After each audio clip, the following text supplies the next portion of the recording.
dugutigi ni wari dafara e passé daka kasira dinama Sungalo e kungolo ati dugu wari ko odiba fo dugu andugu don wara ta de o ko ni kuma tala sa e ka sama mone to yi i yere ta sita sidi ka numéro flani wari ci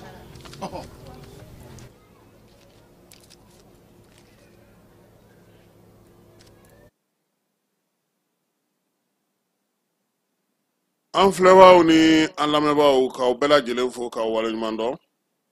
kuma fɔlenkɔrɔ tɔ o ye dalama ye wulada in na an ni Dirisa Mɛmɛnta don bɛɛ lajɛlen y'a ye k'a fɔ juye kalo tile fɔlɔ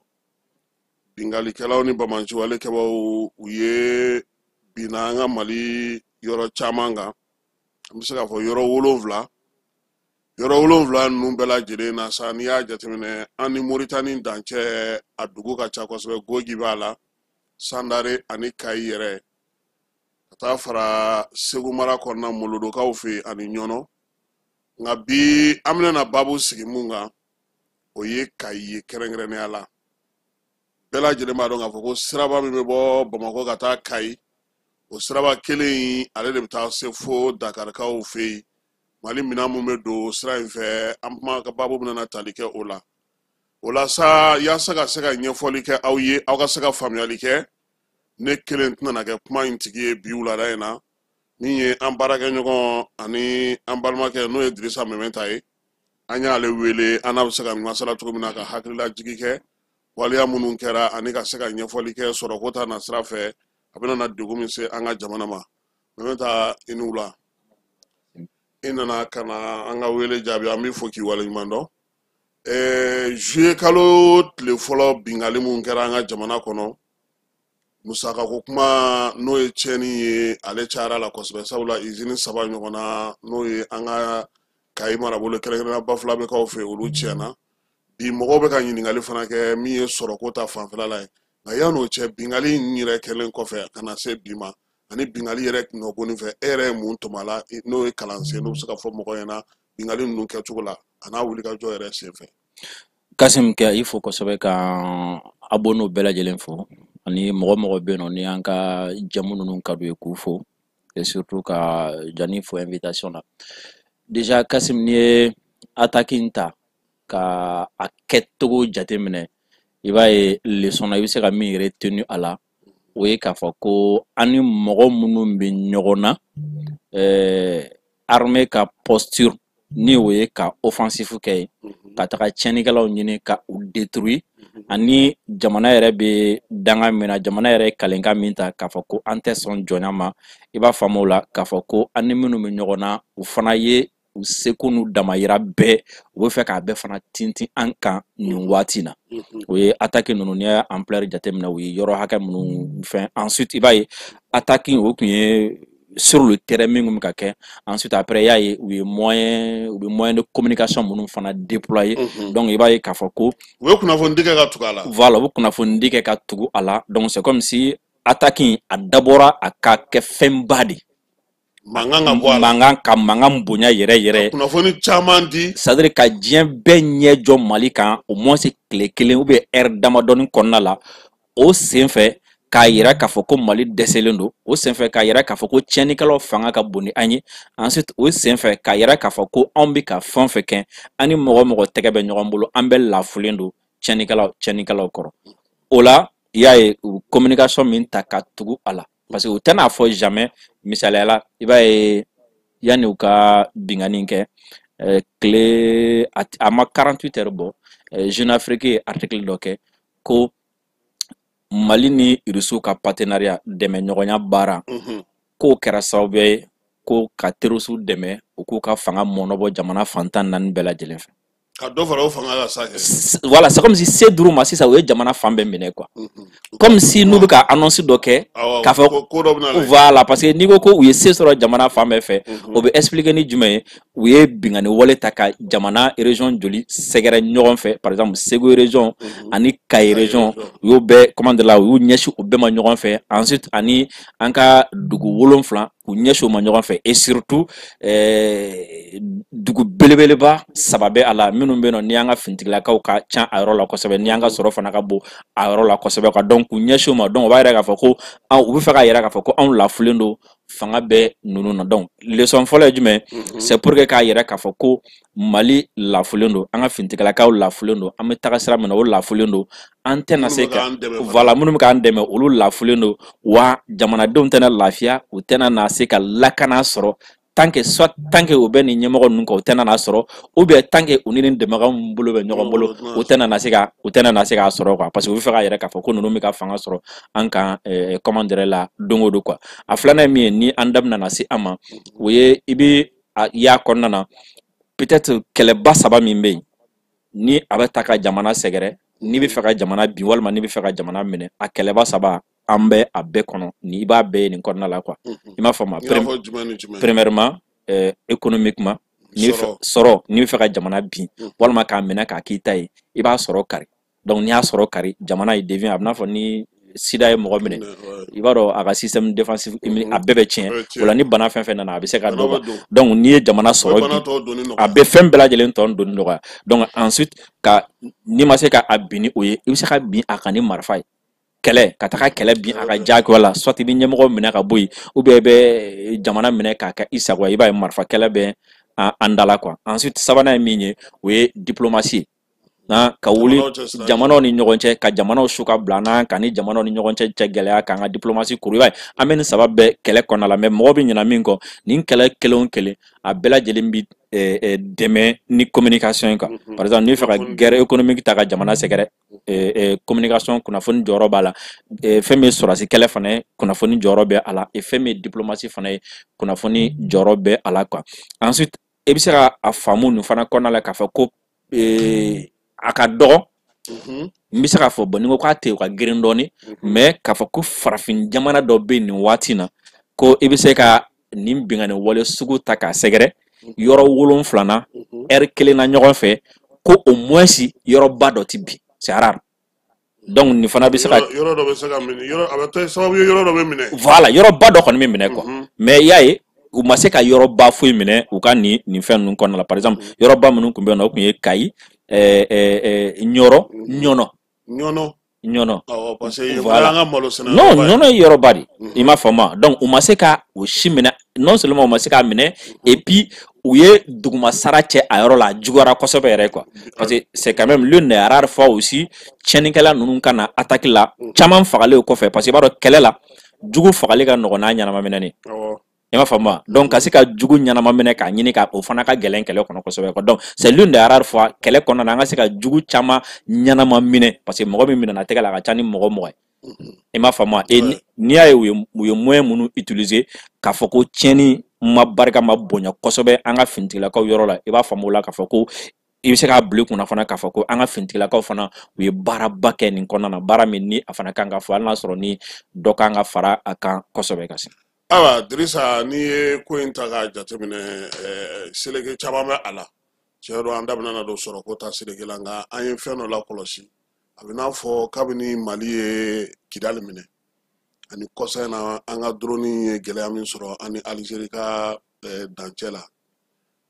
a bɛ n'a fɔ armée ka fangaba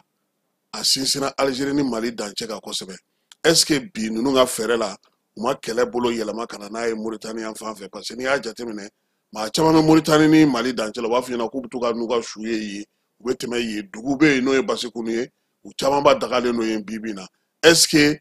bingali laban ninnu t'a yira fana k'a fɔ ko an ni Mauritanie fana dancɛ kɔlɔsili kan ka k'a la kosɛbɛ. volet 2 don a volet fɔlɔ o ye jumɛn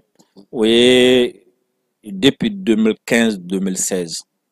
il y a waati min na ni accord signera ani Bamanci ninnu ni ɲɔgɔn cɛ maintenant voilà donc accord appliqué kuma nɔgɔ o ye fɔlɔ ye filanan ye jumɛn accord in tun bɛ autonomie sugu dɔ di Kidali mɔgɔw ma min bɛ laban ka kɛ yɛrɛma hɔrɔnya ye donc ni maliyɛnw hakili jɔlen tora Kidali kan n'u concentrelen tora Kidali kan fɛn fɛn bɛna kɛ Kidali an bɛna bɔ a bɛɛ kalama an ka force concentrelen bɛna to Kidali kan a laban baara tɛ ɲɛ u bolo quoi raison pour laquelle u ye Amadu Kufa recruter o waati k'a kɛ ɲɛmɔgɔ ye k'a bila ka na n'a ye centre la ka front déplacer ka bɔ n'a ye Kidal ka na n'a ye centre la donc a nalen jamana camancɛ la ka na siyako ni fɛnw don a la o waati kɔnɔna na Mali presque an bɛɛ ɲinɛna Kidal kɔ k'a ɲɛsin centre ma et o kɔnɔna la Kidal ni centre bon même n'a sɔrɔ ni siraw bɛ yen nɔ minnu bɛ na mais ka i to Kidal ka mɔgɔw ravitailler centre kɔnɔ waati dɔ la a ma nɔgɔn kosɛbɛ donc il faut que i ka a fɔ cogo de i ka zone de repli wɛrɛ di u ma ou bien zone de ravitail wɛrɛ di u ma u bɛ se ka minɛn sɔrɔ yɔrɔ min na u bɛ se ka taga yɔrɔ min na ensuite ani kɛlɛkɛdenw yɛrɛ bɛ se ka bɔ yɔrɔ minnu fɛ ka na ye kɔsɛ na kunnafoniyaw bɔra ni a ye k'a fɔ ko Mauritanie ani Sahara ni ɲɔgɔn cɛ c'est-à-dire Algérie i b'a dɔn Algérie kɔni ni Saharawi ninnu bolo bɛ ɲɔgɔn bolo u ka fɛn bɛɛ ye Algérie donc Saharawi ninnu bi olu ko ka bɔ Algérie kana Mali la ou bien ka taga Maroc u bɛ bɔ Sahara in kɔnɔna la Saharawi in kɔnɔna la ka don Mauritanie et de Mauritanie u bɛ don Mali la i m'a faamu donc o ye renfort ye quoi mɔgɔ minnu i b'a dɔn olu kabala u bɛ kɛlɛ dɔrɔn de kɔnɔna na u b'a dɔn quoi donc c'est au lieu que u ka bɔ Algérie kana désormais u tɛ bɔ Algérie kana u taga munumunu nin fɛ kana don Mauritanie fɛ ka sɔrɔ k'a fɔ k'u bɛ bingani wale ta k'an sɛgɛrɛ quoi donc depuis o waati o la maakuraw yera u ka kɛlɛkɛcɛw la Zemi ni an bɛ minnu dɔn kɔrɔlen tɛ c'est ça o b'a la a filanan ye jumɛn ye peut-être i b'a dɔn maliyɛn dɔw bɛ yen nɔ ka to k'a mɛn dɔrɔn nin kɛra Mali la o dɔrɔn de ka d'u ye mais waati o waati n'i ko k'i b'u lasɔmi k'a fɔ ko nin kɛra Syrie nin kɛra Iran o b'a fɔ non o to an k'o to yen sa o t'an ta ye alors que u t'a faamu k'a fɔ ko an bɛ kɛlɛ min na ani groupe dɔ de bɛ ɲɔgɔn na groupe min kɛ international Syrie sisan i b'a dɔn u ye cɛ in ta ka na kɛ président ye bon Julani u y'a kɛ président ye bon Julani kɛlen président ye Julani ka kɛlɛkɛlaw i b'a dɔn état islamique diɲɛ terroriste bɛɛ dɔ b'a la bon tagabolo dɔ de b'olu la i m'a faamu olu ti ɲɛ diɲɛ système nin kɔnɔ quoi non non u ti ɲɛ a kɔnɔ yɛrɛ de quoi non u ti ɲɛ a kɔnɔ donc i b'a ye jamana o jamana n'u sera k'u ka mɔgɔ dɔ bila yen u ye mɔgɔ minnu utiliser k'u ka kɛlɛ kɛ u b'a essayer k'u recaser yɔrɔ wɛrɛ et n'i ye Syrie ta Syrie kɛlɛ in kɔnɔna la terroriste minnu tun bɛ ka Bachar kɛlɛ a caman ye tunisien algérien i m'a faamu wa bon sisan u bɛ fɛ ka Syrie basigi ka kɛlɛ nɔgɔya Syrie donc kɛlɛkɛla minnu bɛ Syrie parce que n'u tora yen u bɛ président n'u m'a faga u bɛ fɛn dɔ k'a la quoi n'u tora yen non n'u tora yen nɔ dɔrɔn u bɛ fɛn dɔ k'a la quoi a n'u tɛna se ka ɲɛ a la quoi donc u bɛ mun kɛ u bɛ front wɛrɛ dayɛlɛ olu ye ou bien u b'u ta ka taga n'u ye yɔrɔ wɛrɛ u ka taga kɛlɛ kɛ yen donc olu mɔgɔ caman fana u bɛ ka fɛɛrɛ kɛ walasa olu bɛ se ka na Sahel fana kɔnɔ cogo min na olu n'o kɛra Julani a bɛ lafiya il n'aura plus à gérer d'autres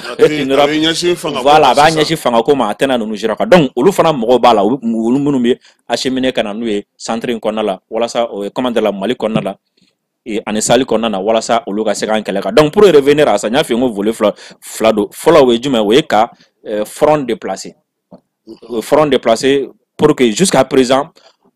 Kidal ye zone min ye i b'a dɔn sɔrɔko kɔnɔna a ma se an k'a fɔ k'an bɛ fɛn fɔ Kidal dugu jukɔrɔla la i m'a fɔ mais c'est une zone stratégique aussi et significative jamana tilali la donc jusqu'à présent u jigi dala parce que n'i ye Kidal bɔ Algérie ka influence kɔnɔ dɔrɔn o ye Algérie tunnen quoi donc ils font tout voilà pour que Kidal ka t'u bolo toujours imaginez kunu Francis service de renseignement a ɲɛmɔgɔ ye interview ne yɛrɛ dabali banna o Dirisa o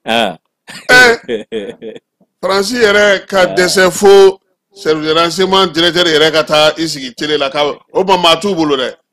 en réalité mɔgɔ t'u bolo c'est la première fois wa histoire kɔnɔ u ka DGSE ɲɛmɔgɔ ka bɔ ka interview di Francis problème ye jumɛn ye sisan mɔgɔ de tɛ Francis bilen min kumakan bɛ lamɛn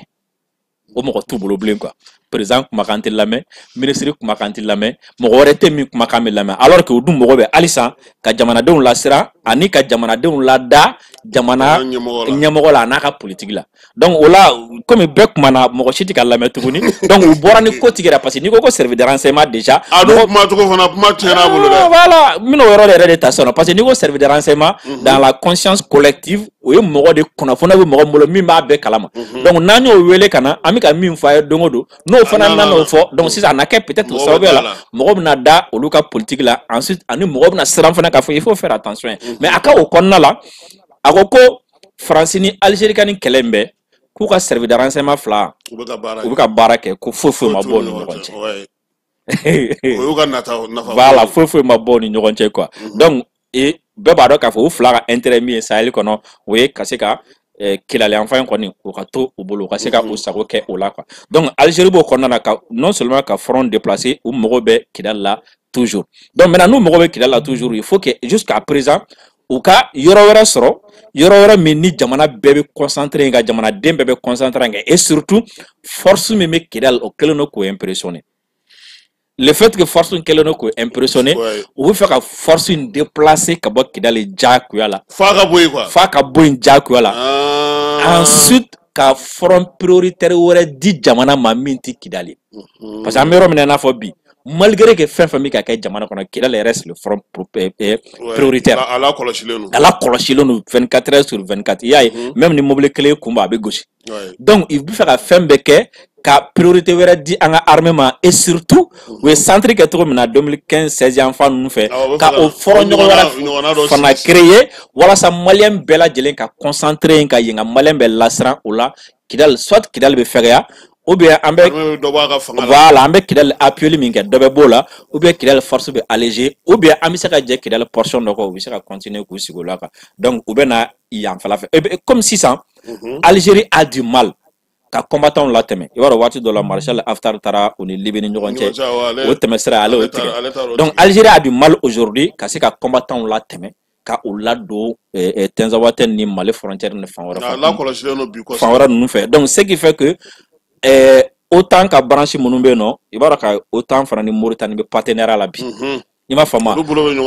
et surtout n'i ye an ka centre in ta ka Kayi fana ta fan bɛɛ wo ye ani Mauritanie ni ɲɔgɔn cɛ n'i munumunu yɔrɔ o yɔrɔ hali ma farati ka to ka sunɔgɔ mobilitigiw ni dugu yɛrɛ i bɛ sɔrɔ Mauritanie quoi donc Mauritanie bɛ utiliser cette fois-ci même malgré que a kun bɛ ka utiliser ka kɔrɔ cette fois-ci dɔ de bɛ nana fara kan tuguni pour que ka Mauritanie frontière ko utiliser pour que ka se ka combattant matériel ani ka kɛ zone de repli ye mɔgɔ ninnu bolo quoi parce que ani an kɛrɛfɛ jamana caman bɛ yen nɔ par exemple n'i ye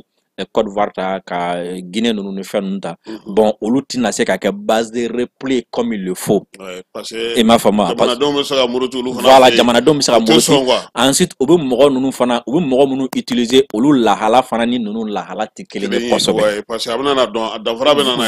bɛ na ye quoi par exemple n'i ko k'i bɛ na ni Syrien dɔ ye ou bien k'i bɛ na ni Tunisien dɔ ye Algérien dɔ ye comment dire la Côte d'Ivoire Sénégal a bɛ dɔn joona k'a fɔ ko dunan dɔ bɛ yen maintenant i bɛ se ka taga n'a ye Mauritanie suraka kun birilen don arabu kun birilen don donc o man jan ɲɔgɔn na donc u bɛ utiliser comme base de repli pour que ka se ka continuer ka nin attaque ninnu ni fɛn ninnu kɛ k'an déstabiliser. Ayiwa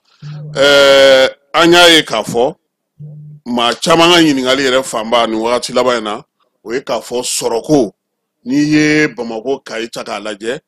hakili la k'a fɔ an ka fangaw yɛrɛ ye jateminɛ min kɛ hali kɔsɛbɛ an ka sɔrɔ baarakɛlaw ye jateminɛ min kɛ n'i ye sira in tigɛ k'a bɛ kɛ gɛlɛya ye yalama wulikajɔ in kɛkun dɔ fana ye Mali ni Sénégal sira in ka Kayi yɛrɛ dugu bɛɛ lajɛlen ladon degun kɔnɔna na est-ce que wulikajɔ in o sen b'a la parce que an ye k'a fɔ hali attaque in kɔfɛ u y'a jira k'u ye maa kura wɛrɛ sugandi min bɛna n'a to Kayi bɛ se ka tigɛ ka bɔ Mali la cogo ani ni Nioro du Sahel bɛ se ka tigɛ ka bɔ Mali la cogo min na. N delila k'a fɔ n ko depuis Sibi sira in na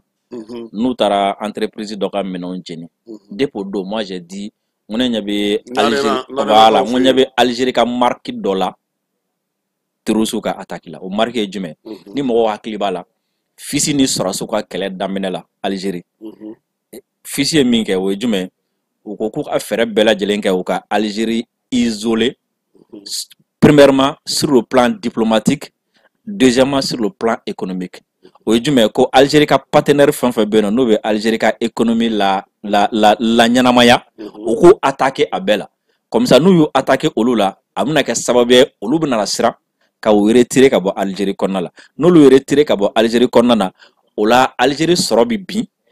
o ye fɔlɔ ye filanan ye jumɛn Algérie fɛ baarakɛla fana bɛna dɔgɔya o la n'o kɛra olu bɛna fanga sɔrɔ ka se Algérie sɔrɔdasi minnu n'olu tun bɛ kɛlɛ la a waati et qui connaît aujourd'hui iko jinimo iko État islamique o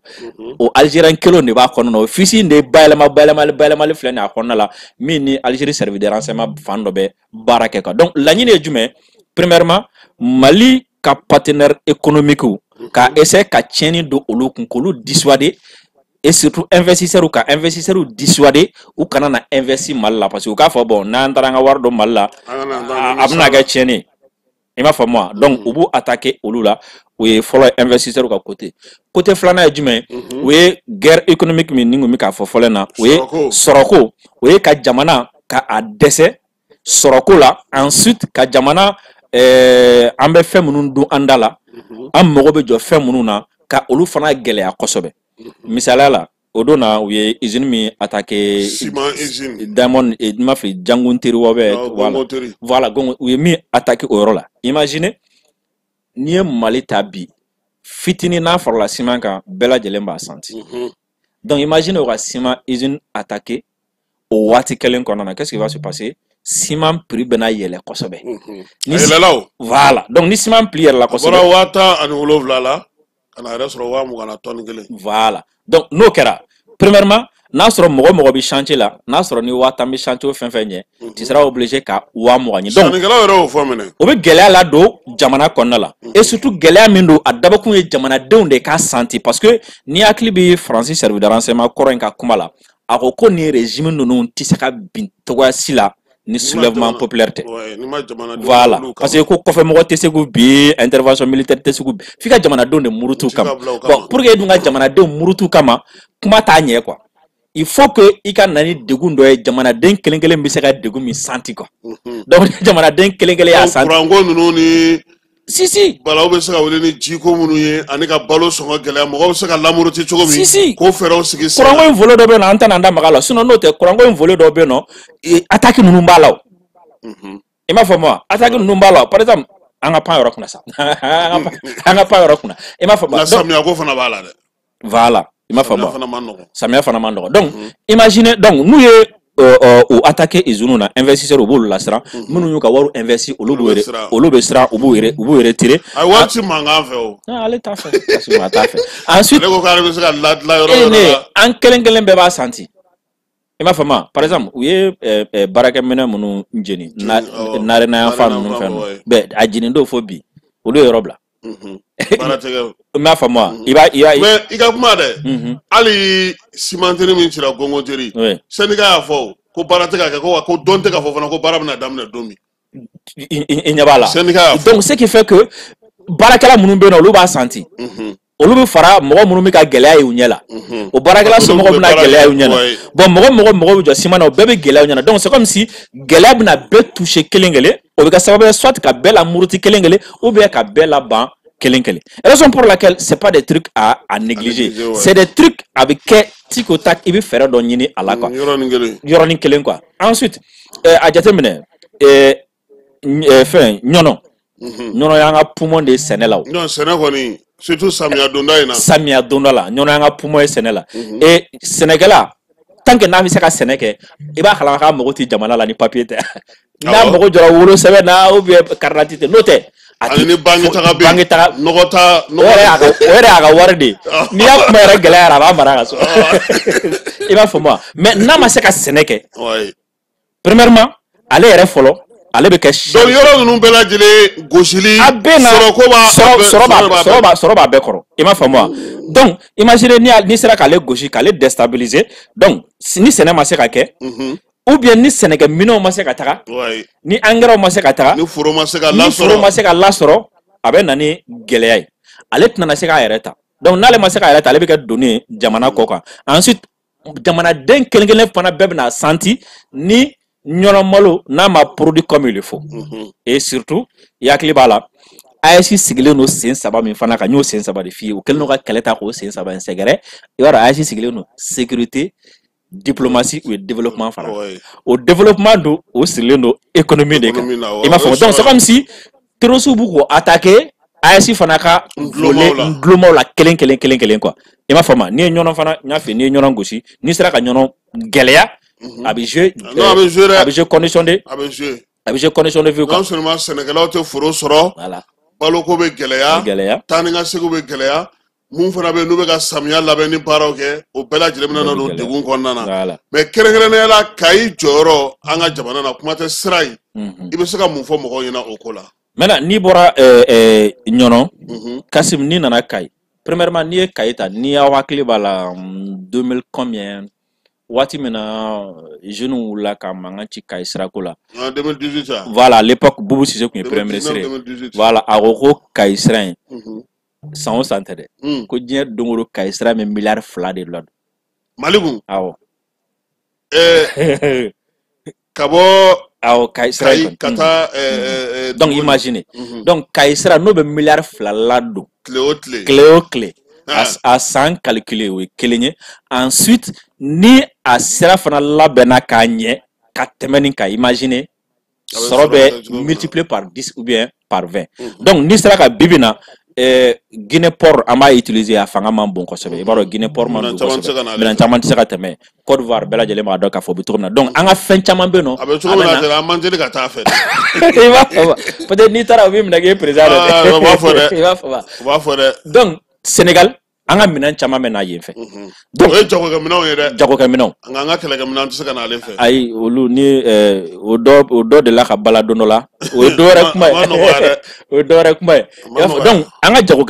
sɔrɔ jagokɛminɛn caman bɛ na ale fɛ. Kasim. Donc ce qui fait que. Mɔbiliw bɛɛ bɛ don ale de fɛ. Kayi a jateminɛ kɛ remorque minnu bɛ tɛmɛ Kayi sira fɛ. Donc c'est comme si Kayi an ka économie ni bɛ se k'a fɔ région yɛrɛ ka dɔgɔ région min yɛrɛ économiquement k'a fɔ ko région a sira o a fɛn o ko min bɛ Kayi ta ɲɔgɔn dɔ c'est rare.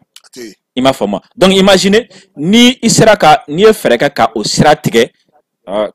Kasim i ye tiɲɛni ladon jamana kun.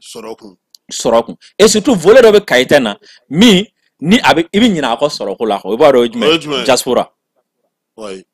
N'i ye Kayi ta m'a fɔ région min bɛ yen nɔ ko min diaspora ka ca ka tɛmɛ ka Kayi bɔ a Kasim ka dɔgɔ dɛ. Pour ne pas que n kana affirmation fo kɛ. Voilà. Donc imaginez. Kayi ta ka ca ni bɛɛ olu y'a daminɛ an ye o. O diaspora in. Bamanan kun tɛ taa tunga la o. O diaspora in jɔyɔrɔ fila bɛ diaspora in na. Min ni jamana sigilen b'a kan. O jɔyɔrɔ fɔlɔ ye jumɛn? Diaspora bɛ min ladon wari la. Warimugu min ladon jamana kɔnɔna la. Diɲɛ dɛmɛ bɛɛ faralen don ɲɔgɔn kan diaspora kelen ta ka ca ni a ta ye. O ye fɔlɔ ye. Filanan ye jumɛn? Kɛlɛ o kɛlɛ b'an ka jamana in kɔnɔna la. Dɛmɛ o dɛmɛ b'an ka jamana in kɔnɔna la. Mɔgɔ o mɔgɔ cɛsirilen don jamana ko in na. Diaspora ka dɛmɛ n'a ka cɛsiri ka bon ka tɛmɛ a bɛɛ kan. I m'a faamu wa? Donc n'i ye o diaspora n'i ye Kayi région n'i ye tiɲɛni k'a kɔnɔ sisan nɔ dɔrɔn i bɛ diaspora toucher direct. Donc c'est comme si ils sont en train de se dire bon comment aw de bɛ aw. Sigana d'olu fana kun. C'est comme ils sont en train de dire an ye fɛn bɛɛ kɛ k'a ka a senbɔ ko ninnu a ka jamana ko ninnu to yen an ma sɔn maintenant on va vous toucher. An bɛ taa se aw yɛrɛ ma. An bɛna lajɛ n'an sera aw yɛrɛ ma ni aw ka réaction bɛna kɛ min ye quoi. Donc ba o fana bɛ a kɔrɔ kosɛbɛ mais n'i ye nin bɛɛ fara ɲɔgɔn kan Kasim Kayi o bɛ wari don diaspora o bɛ wari don. Donc e ka nin wari fila tigɛ Mali la tile kelen i k'a lajɛ quoi. C'est que ça va donner et an ka segin ka na usine ninnu na. Usine voilà usine saba usine kelen o kelen. Carreau de la usine ni ciment de la usine. C'est de l'emploi. Emploi kɔfɛ usine kelen o kelen bɛ an ni jamana dɔ lié ɲɔgɔn na. I m'a faamu wa? Premièrement n'i sera usine ma i sera baara ma parce que u donna ciment usine kɔnɔna na u ye mobile fɛn fɛn sɔrɔ a kɔnɔ o y'a jeni. U ye moto fɛn fɛn sɔrɔ a kɔnɔ o y'a jeni. Donc o kɔrɔ k'u ye degun ladon baarakɛlaw kun fɔlɔ. O ye difficulté fɔlɔ. Baarakɛlaw yɛrɛ ko ten k'olu tɛ baara la sisan fɔlɔ. Voilà. Ensuite ciment dilanyɔrɔ mɔgɔw. Jamana minnu fana ta don olu fana n'a ni ɲɔgɔn cɛ. Il faut revoir ça. Comment dire? Voilà, il faut revoir ça. Ensuite en termes d'image jamana kan n y'a fɔ n ye investisseur ninnu ta fina cogo min en termes d'image jamana fɛnɛ kan bon k'a fɔ ko nin yɔrɔba ninnu tiɲɛnikɛlaw nana u y'u attaquer a la donc a bɛ jamana fana image nɔgɔ kosɛbɛ kɔfɛ quoi donc raison pour laquelle nin yɔrɔ ninnu fɛn fɛn Kasim il faut faire extrêmement attention an bɛ se ka nin yɔrɔ ninnu lakana cogo cogo ensuite an bɛ se ka baara la kurakura ninnu kɔnɔ cogo cogo teliya la an ka o fɛɛrɛw tigɛ i m'a fɔ moi a nata yanni a ko ka taga se yɔrɔ wɛrɛ ma. Ayiwa i da sera fan dɔ ma o fan in tiɲɛna maa caman bɛ ɲinɛ a kɔ o ye an ka jamanaden minnu bɛ kɔ kan ye olu ka sɔrɔko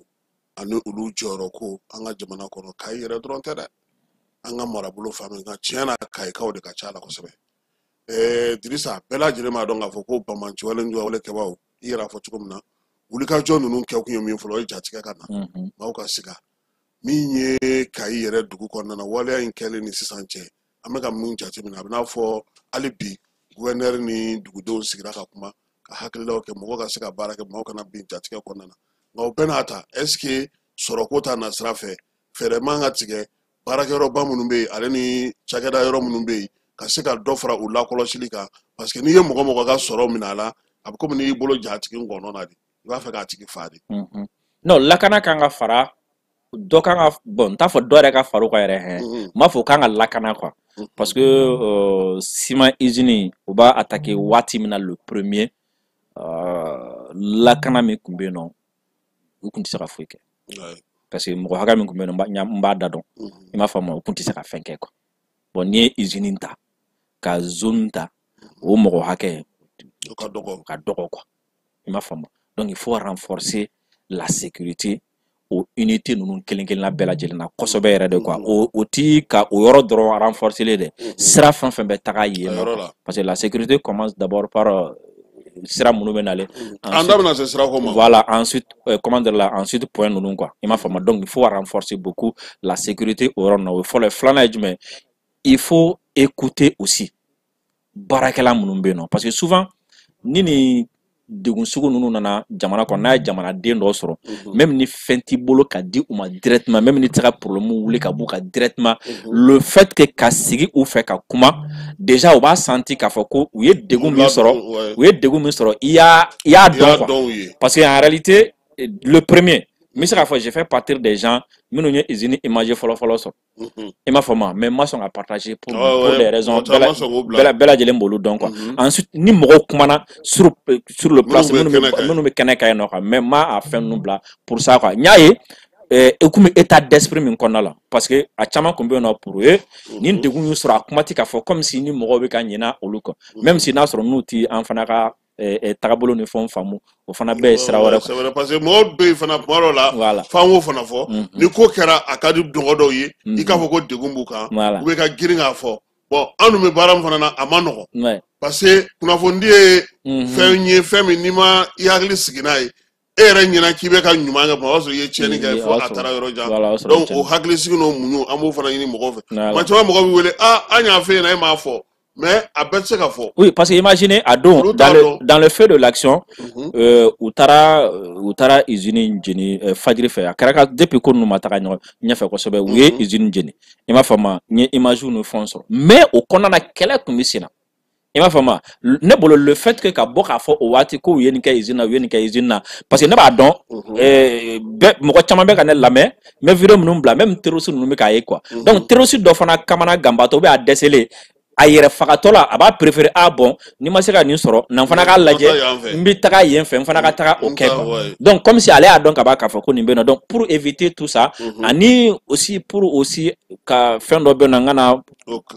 comme ça donc o de la n m'a fɛ donc maintenant Kassim il faut que a mɔgɔ fɛn o fɛn bɛ yen nɔ a baarakɛlaw surtout degun dɔra minnu kun il faut que état k'u reçoit i m'a faamu n'a y'u reçoit échanger avec eux o bɛ caman bɔ u ye degun minnu ku fɔlɔ ensuite au kɔfɛ état ka u accompagner fɔlɔ en attendant par exemple imaginez e bɛ taga baarakɛyɔrɔ la sɔgɔma o sɔgɔma a bɛ baara kɛ a bɛ nasɔngɔ ni fɛnw sɔrɔ sɔgɔmada kelen baara jɔra sɔgɔmada kelen fɛn fɛn tun b'i bolo a bɛɛ lajɛlen jɛnna donc en attendant foyi t'i bolo fɔlɔ. a ka gɛlɛn parce que i b'a dɔn ko min bɛ ko in gɛlɛya o ye kuma dɔ la i bɛ taa sɔrɔ sa ko mana kɛ e sigilen don a kan i kan ka minɛ cogo min mais i bɛ taa sɔrɔ gouvernement fana n'a ka fɛɛrɛw bɛ ɲɔgɔn na ale fana bɛ fɛ ka baara kɛ cogo sugu dɔ la o bɛɛ lajɛlen tɛ ɲɛfɔ jamanadenw ye nka Dirisa yɔrɔ dɔ bɛ yen maa caman hakili panna kunna o ye Diboli commissariat ye yalama nin tɛna na jatigɛ kɛ maa minnu bɛ yen n'u bɛna na don ni camion ye Mali kɔnɔ jamana wɛrɛ mɔgɔw u k'a fɔ ni nin de don est ce que an tɛ Mali taga jɔ o kana na an ka sɔrɔ an ka minɛn minnu kan ka na ka bɔ Dakar k'o fana tɔ gɛlɛya wa. Premièrement j'ai vu un signal pour le Sénégal. I m'a faamu parce que Sénégal bi cogo min na sisan nɔ bɛɛ lajɛlen ɲɛ b'a la Francis Sɔrɔsiw bɛ ka taa fɛn caman bɛ ka kɛ u ma sira kelen ta fɔlɔ i b'a dɔn parce que o waati yanni i ka sira kelen ta Kassim yanni i ka sira kelen ta i bɛ bagabaga o waati de mais n'i ye sira kelen ta i bɛ kɛlɛ de quoi i m'a faamu c'est comme pour leur dire que on peut vous atteindre a fɔr'u ɲɛna yan koyi voilà u ye nali o nali kɛ a ma dogo la a fɔr'u ɲɛna yan o a fɔr'u ɲɛna a ye na an ka jɛ an ka nin kɛ ɲɔgɔn fɛ al n'aw tɛ don AES la an k'an ka lakana sinsin ɲɔgɔn fɛ aw ka sɔrɔ ye anw ye an fana ka minɛnw bɛna aw fɛ yen donc an k'a lajɛ an bɛ jɛ ka se ka min kɛ ɲɔgɔn fɛ parce que c'est sumaya de b'u fan fɛ n'i y'a attaque ta k'a lajɛ yɔrɔ kelen min ni terroriste ninnu y'a taara k'u yɛrɛ filmer kosɛbɛ o ye Diboli de kan i m'a faamu commissariat na o ye Diboli de o kɛtɔ la ka fɛn ninnu kɔ c'est significatif quoi i m'a faamu frontière na c'est comme si u bɛ fɛ ka message dɔ passer mɔgɔ dɔw ma kan donc forcément ça va dissuader mɔgɔ bɛ tɛmɛ yen fɛ n'i ka nafolomafɛn i bɛ siran quoi i mana ye kɔni et voilà i bɛ siran i b'a fɔ an ka i n'a fɔ n y'a fɔ cogo min na c'est pour que ka mɔgɔw de bila u ka sira in éviter donc o la o de la n bɛ k'a f'i ye n ko u bɛ ka message dɔ ci Sénégal fana ma quoi non seulement ka anw asphyxier économiquement n'i ye Mali fana sen bɔ Sénégal économie la ça aussi o fana bɛ yen minɛ o fana ye problème ye quoi miliyari 70 ye i m'a faamu o fana ye problème ye quoi donc c'est un message à deux volets quoi ka a si bɛɛ ma transporteur minnu bɛ yen nɔ commerçant minnu b'a sira ninnu fɛn ninnu utiliser message de don ka a ci a commande la a bɛɛ ma quoi parce que n y'a f'i ye n ko i n'a fɔ i yɛrɛ y'a fɔ cogo min na terroriste ale c'est comme si mɔgɔ de don mɔgɔ min yɛrɛ sɔnna ma ko fanga t'ale la quoi i m'a faamu donc le fait que fanga t'a la k'a ka laɲini sɔrɔ donc a b'a ka laɲini ɲini ni mɔgɔw la siranni ye quoi i m'a faamu sinon voilà sinon ni fanga b'a la a tɛ nin bɛɛ kɛ quoi ni fanga b'a la dɔrɔn n'i ye a da olu yɛrɛ ma bi voilà se min bɛ u ye u bɛ se ka kɛlɛ kɛ cogo min na ka mɔgɔw jatigɛ ka siraw tigɛ ka wulikajɔw kɛ ka se ka mɔgɔw bali baaraw la u b'u sinsin o kan o ka fisa ni u ka taa don ka fɔ k'u bɛ taa yɔrɔ minɛ ka to a kɔnɔ. non u tɛ se k'o kɛ u tɛ se k'o kɛ quoi u tɛ se ka yɔrɔ minɛ u tɛ se ka to a kɔnɔna la quoi ensuite hali ni ye Mali ta k'a d'u ma sisan u tɛ se ka fɛn k'a la quoi i m'a faamu parce que u tɛ se k'o kɛ quoi maintenant u bɛ se ka mun kɛ o ye ka jamana koro k'a don da dɔ fɛ ou bien ka jamanadenw koro k'u don da dɔ fɛ ni jamanadenw siranni ye quoi maintenant o jamanadenw siranni a dɔ action physique b'a la ensuite action fana conséquence b'a la n'o ye sɔrɔ yɔrɔ ye quoi par exemple olu bɛ acte fɛn fɛn poser sisan n'a kɛra sababu ye k'an lakɔngɔ n'a kɛra sababu ye n'an tɛ wari sɔrɔ n'a kɛra sababu ye ni jamana bɛɛ lajɛlen min nana degun sɔrɔ sur le plan économique donc c'est comme si fɛn fɛn bɛ yen nɔ Kasim n'a magara i ka poche la sisan nɔ dɔrɔn a bɛ kɛ sɛbɛ o ye sɛbɛ ye dɛ i b'a faamu ni maa min y'i bolo mɔnɔmɔ ka ɲɛsin ka poche ma a bɛ sɛbɛ a bɛ kɛ sɛbɛ nka Dirisa ne bɛ fɛ ka yɔrɔ ninnu dɔ faamuya bi an ka Kayi sira in a tiɲɛnen don jagokɛla minnu bɛ yen n'u bɛna ni minɛnw ye olu yɛrɛ ko sira tiɲɛnen sanji nana fara a kan ninnu fana nana sisan ka na don nin ko in na nin bɛɛ la sisan e yɛrɛ bolo wolomasiri taba bɛ se ka mun bila sen kan yaasa sira in minɛn ninnu nali kana jɔ min ye maaw ka se ka baara kɛ jatigɛ in a kana se sɔrɔ sira kan quoi. Kasim ne kɔni ɲɛ bɛ fɛn kelen min na o de ye ratissage ba ye yɔrɔ in na yen nɔ sira in kan dɛ sira in kan ɲi i m'a faamu parce que même ka escorte ninnu fana même o fana o ka gɛlɛn kosɛbɛ parce que n'i ko k'i bɛ taga ni mɔgɔw ye ka segin n'u ye k'u sécuriser a ka gɛlɛn kosɛbɛ quoi parce que il suffit seulement que an yɛrɛ ka fɛn ninnu fana caman tɛ escorte fɛ koyi non a ka gɛlɛn yɛrɛ de quoi parce que escorte bi tiɲɛnikɛla ninnu fana attirer waati dɔ la i m'a faamu donc a ka gɛlɛn voilà parce que a ka fɔ dɔrɔn k'olu sera ka tiɲɛni dɔ don escorte ninnu fana donc maintenant ratissage ba yɔrɔ in na yen nɔ walasa ka yɔrɔ caman bɛ yen nɔ parce que souvent le truc est que i b'a sɔrɔ mɔgɔ ninnu bɛ yɔrɔ minnu na ni intéressé yɔrɔ ninnu na kosɛbɛ i b'a dɔn population fɛ k'a fɔ mɔgɔ ninnu bɛ nin yɔrɔ in na u bɛ nin yɔrɔ in na u bɛ nin yɔrɔ in na u bɛ nin yɔrɔ in na donc ka to ka kɔn u ma ka fɛɛrɛ kɛ k'u gɛn ka bɔ yɔrɔ in na o bɛ fisaya kosɛbɛ a filanan ye jumɛn ka yɔrɔ in bila sous surveillance i n'a fɔ Kidali filɛ nin sous surveillance cogo min na u kana se ka fara ɲɔgɔn kan u kana se ka circuler yɛrɛ quoi i m'a faamu a ka lakɔlɔsi kosɛbɛ kan o fana u bɛ digi k'u la kosɛbɛ kan parce que i b'a dɔn mɔgɔ ninnu filɛ nin ye attaque n'u t'u yɛrɛ ma voilà ni u t'u yɛrɛ ma u bɛ n'u bɛna na attaque ni fɛnw kɛ u mago bɛ jɔ moyen logistique la ensuite u mago bɛ jɔ ka fara ɲɔgɔn kan fana ka taa donc waati o waati ni ɲɛ b'a la mobili kelen mobili fila moto fɛn u bɛ ka fɛn bɛɛ n'i y'u gosili daminɛ la dɔrɔn donc u bɛ commencer ka u b'u fari faga fɔlɔ ka parce que mɔgɔ ninnu u bɛ siran sanfɛla ɲɛ n'u y'a dɔn waati o waati k'a fɔ ko drone ka gosili daminɛ na zone o zone u b'o zone ye k'a to yen hali ni avion mankan cayara yɔrɔ min na u b'o yɔrɔ ye k'a to yen nɔ quoi donc c'est que o b'a to samiyɛ na parce que voilà parce que samiyɛ na i b'a dɔn samiyɛ la sira tɛ yɔrɔ min na ka kɔrɔ ni samiya donna a bɛ taa ni ka segin a b'a sumaya kosɛbɛ donc n'a gɛlɛyara kosɛbɛ a bɛ se ka transporteurs ni jagokɛlaw caman ye weleli kɛ voilà u ko ko bi yɛrɛ Kayi sira yɛrɛ kɔni olu sirannen don dɛ parce que min ye Kayi sira yɛrɛ degunba yɛrɛ o ye sira yɛrɛ kɛcogo ye voilà sira yɛrɛ man ɲi kɔsa in na fana an y'a ye k'a fɔ hali min u y'o don Sebabugu ale ni Jijeni ni ɲɔgɔn cɛ dugu jukɔrɔ mugu u y'o don o ni ɲɔgɔn cɛ o fana ka tɛmɛ ka bɔ yen samiya min fana nalen filɛ nin ye u bɛ sira in tɔ tiɲɛ kosɛbɛ bon ni anw ma fɛɛrɛ sɔrɔ min bɛ se ka ninnu sen bɔ a la au moins camion ye salon kɛ cogo min u ni samiya ji ka to ɲɔgɔn na o ka fisa mugu fana ka ci ka fara o fana kan o fɛɛrɛw ni o dabaliw olu fana kan ka se ka sigi voilà c'est à dire ratissage nafa dɔ bɛ ratissage na wa o nafa ye jumɛn par exemple ni fɛn sugu ninnu kɛra Kayi sisan mɔgɔ minnu bɛ taa ni ka segin la i b'a sɔrɔ siran b'u kunna déjà quoi u b'a fɔ ko mɔgɔ ninnu bɛ yen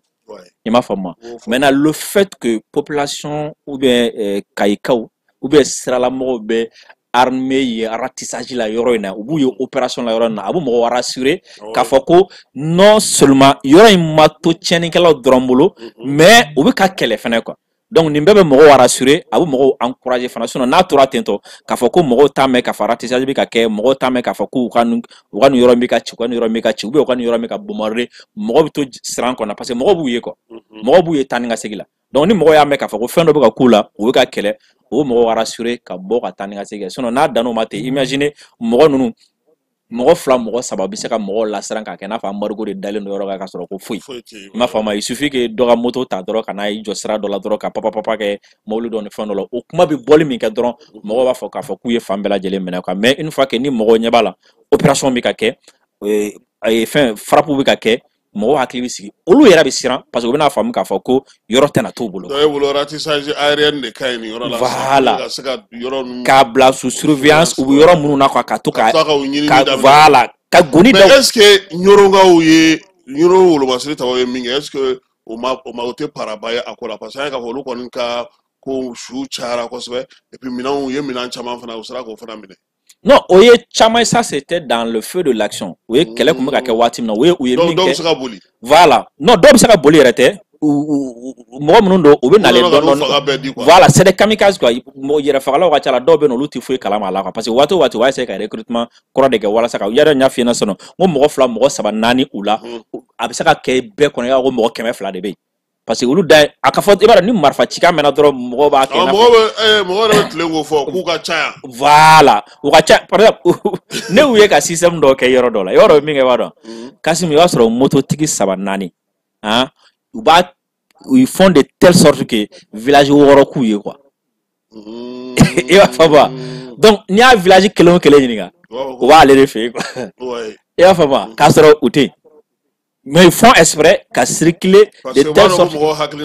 voilà parce que nin village mɔgɔw b'a fɔ kunu an y'u y'an fɛ nin fana b'a fɔ kunu an y'u y'an fɛ nin fana b'a fɔ kunu an y'u y'an fɛ donc village wɔɔrɔ in bɛɛ a bɛ village wɔɔrɔ in bɛɛ kɔnɔ k'u sigilen don anw fɛ na mais en réalité u ma sigi village wɔɔrɔ in na u ye turu de kɛ village ninnu bɛɛ la pour que ka taga soit ka na information dɔ ni fɛn dɔ donc waati o waati olu bɛ comment dire o siran quoi donc surveillance aérienne n'i y'o fanga bonyana n'i ye frappe damadɔni kɛ yɔrɔ in na sisan nɔ i b'a ye u bɛ siran population bɛ rassurer ensuite ka tila ka fɛn fara maintenant fɛn min ye min kɛra ɲɔrɔ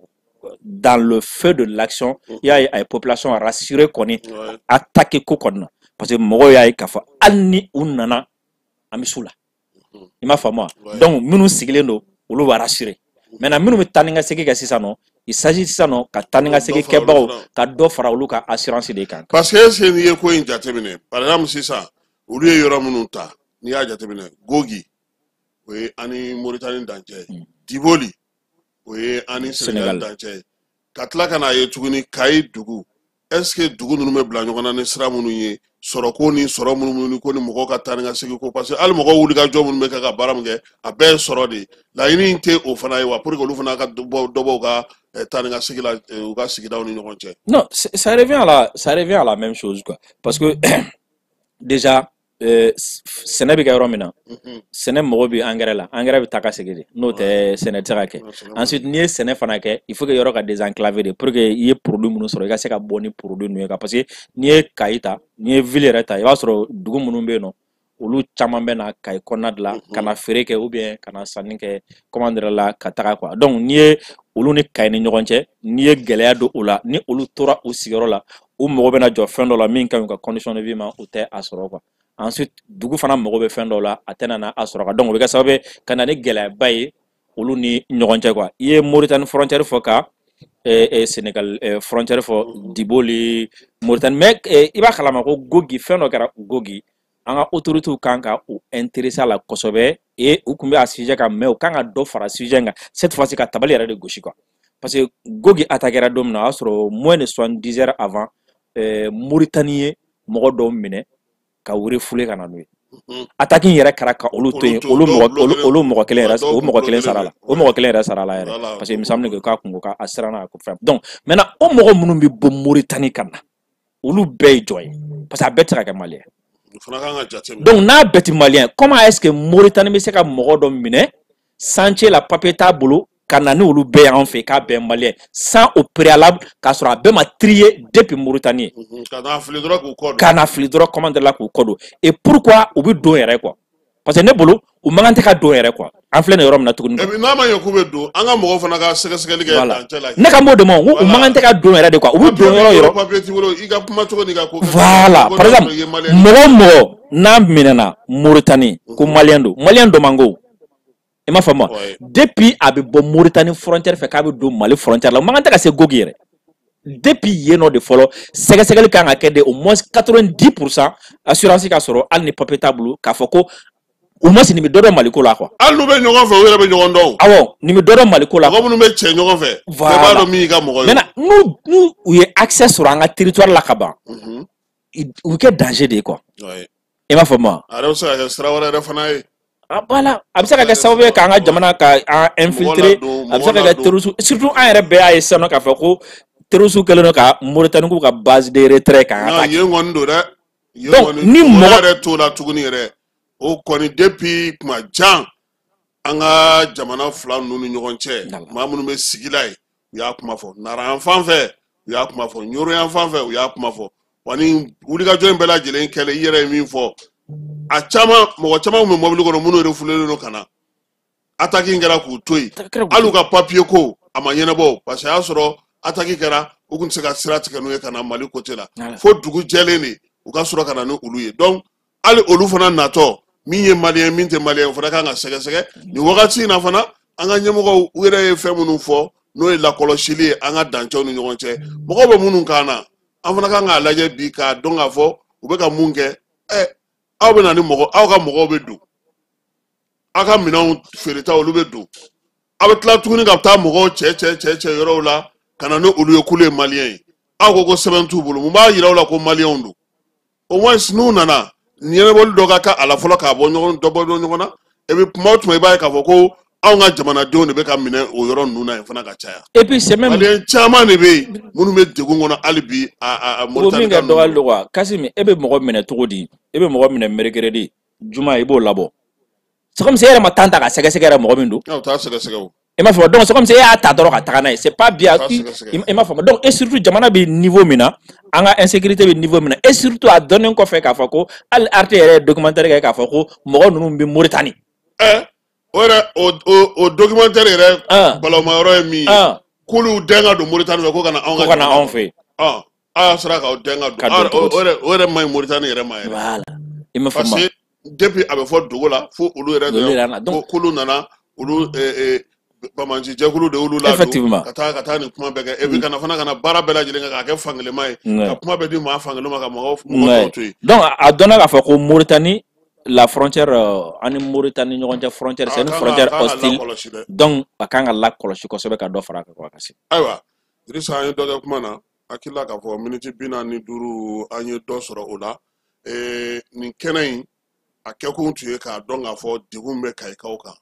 degun bɛ sira ninnu kan an ka sɔrɔ ko a gɛlɛya bɛ na kɛ min ye i ye belebeleba caman fɔ a la i y'a yira fana k'a fɔ sira ninnu u ka se ka lakana min ye dugudenw ye n'olu bɛ baara kɛ baarakɛyɔrɔ la ni degun sera ka s'olu ma u ka lamɛn u ka kuma ɲɔgɔn ya marabolo bɛɛ lajɛlen kɔnɔna fana maa minnu bɛ yen n'o ye dugudenw ye olu fana ka lamɛn fɛɛrɛ bɛ se ka sɔrɔ cogo min na u yɛrɛ ka lakana ko la sabula u yɛrɛ bɛ mɔgɔ ninnu ka taa ni ka se k'u yɔrɔ dɔn ani fana baara mun kɛra ni o ye ka se ka jamanadenw yɛrɛ fara ɲɔgɔn kan kuma tɛ ka jeunesse u ye wulikajɔ min kɛ ko in kɔnɔna na bɛɛ lajɛlen y'a ye foli ni tanu bɛ se ka ta ka di u ma ni kumakuncɛ kuma min b'i bolo Dirisa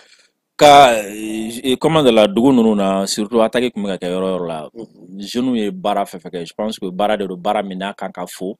a kan ka encourager et surtout ne bɛ min suggérer hali jamana ye ou bien jamana jamana ɲɛmɔgɔ bɛ hali citoyen gansan min bɛ yen nɔ ni jamana voilà ni a bɛ se ka fɛn dɔ kɛ c'est des occasions où il faut ka récompense sugu dɔw kɛ mɔgɔw ye a senfɛ quoi. Kasim ne tɛ bɛrɛ dɔn kosɛbɛ jamana mérite na médaille minnu bɛ yen nɔ mérite a bɛ mérite Kasim san kɔnɔ ni occasion sugu ninnu mɔgɔ dɔ kan ni mɔgɔ ninnu kan ka ye c'est ninnu de bɛ médaille justifier quoi. A kan ka y'a la quoi. Par exemple sisan y'a ye sisan nɔ k'a fɔ ko Gassama a ye den dɔw sauver France san dɔ la tantôt. Imaginez u y'a ko ta k'a kɛ cogo min na ka tu vois non. Donc c'est des médailles bɛ yen nɔ a bɛ a justifier yɛrɛ de quoi. Donc u ye fɛn u ye acte minnu posé o la a acte ninnu a bɛ to mémoire collective non seulement a bɛ to mémoire collective la et puis a bɛ mɔgɔ tɔw fana jafara donc ne bolo an kan ka to ka a acte ninnu ka a médailler waati dɔw la ka encourager parce que fɛnw de don fɛn minnu ni bɛɛ bɛ nin lagosi a la hein nin fɛn sugu na i bɛ lagosi a la dɛ i bɛ lasiran de a fɛ nin dabila kana nin kɛ parce que kɔlɔlɔ b'a la donc ni mɔgɔ min fana ye risque ta k'a kɛ au moins a tigi ka lakodɔn jamana fɛ ou bien même gouverneur yɛrɛ k'a lajɛ k'i yen nɔ kɛ Kayi ye an ka jamana yɛrɛ tɛ gouverneur yɛrɛ k'a lajɛ a ka jeune dɔ a ka jeune lajɛ a ka jeune dɔ lajɛ wari ko fɛn bɛɛ tɛ wari ko ye quoi a ka jeune dɔw lajɛ quoi médaille dɔw di u ma u ka nin acte na ɲɔnɔ ɲɔrɔ Kayi comme ça aussi c'est des trucs minnu bɛ yen nɔ ni a bɛ to mɔgɔw hakili la min y'a kɛ a bɛ dɔ fara a fana ka fierté kan et surtout ani min bɛ ɲɔgɔn na a bɛ dɔ bɔ a b'o fana lafo ka taa kosɛbɛ donc Kasim an bɛ dugawu kɛ degun bɛ jamana fan o fan fɛ nin waati na Ala ka a bɛɛ lajɛlen fura nɔgɔya ensuite ka ɲɛfɔli nɔgɔya ka a lamɛnni ko ɲuman fana nɔgɔya jamana ɲɛmɔgɔw ye ani a faamuli k'i fo kosɛbɛ. Ayiwa Dirisa Mɛmɛnta an b'i fo. An b'a yira an filɛbagaw n'an lamɛnbagaw la nin de kɛra o tulo an'u ɲɛw garisigɛ ye ka kɛ ni Mali bingali min taara ka ɲɛsin an ma an ka jamana marabolo 7 kɔnɔna na ni wulikajɔ sera ka kɛ wolomasiri tabaw fɛ ka dan sigi a ko la kosɛbɛ nka sɔrɔko min tun bɛ a la an ka baabu ye taliko la fɛɛrɛ jumɛn bɛ se ka sigi ka sen kan yaasa sɔrɔ minnu maa minnu ye gɛlɛya sɔrɔ iziniw ka taa fara siraba yɛrɛ matarafabaw kan ani dugudenw minnu bɛ se ka kɛ an ka baabu tun bɛ ka taliko la Keba Jalo tun bɛ k'a bila bɔlɔlɔ sanfɛ bɛɛ lajɛlen bɛ se k'a ye cogo min na ɔ i na se ka t'i ka demi-finale an t'a dɔn quart de finale de don lajɛ Real ni Barça jɔnni ka tura Real la wa nin ko in gɛlɛyara dɛ a ma daminɛ fɔlɔ o parati gosi tugun n ko ni Mbappé de bɛ ɲɔgɔn na o tɛ nafikɛ bɔlɔntan ye bi dɛ ne bɛ Mbappé de supporter ayiwa Ala ka su hɛrɛ caya Keba k'an bɛ Jalo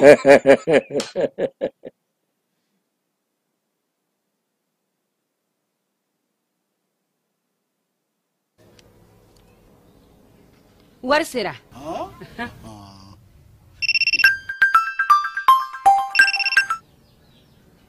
Allo i ye wari sɔrɔ